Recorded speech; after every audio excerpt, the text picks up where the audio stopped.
guys, nagluluto ako ngayon ng miswa patola. Ayan, may sahog siyang buto-buto ng manok, yung natira ko sa aking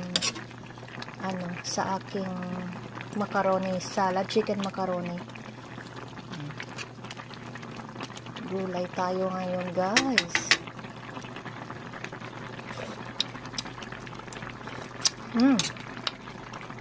Sarap.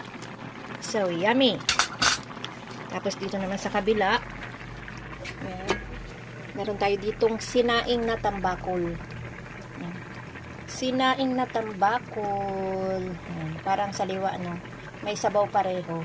Pero parang namimiss ko kasi ang sinaing na tambakol. Tagal ko na hindi nakakatikim. Ayan. So yan ang ating lunch. Ulam ngayong tanghali.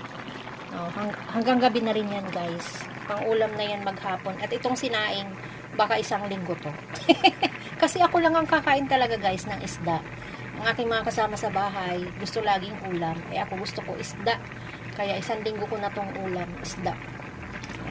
Ito na natin. Paiga-igahin lang ng konti. Patayin na rin natin. Papatayin ko na rin ito.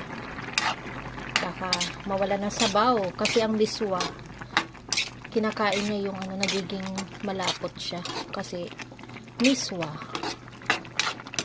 Okay na to. Okay na to.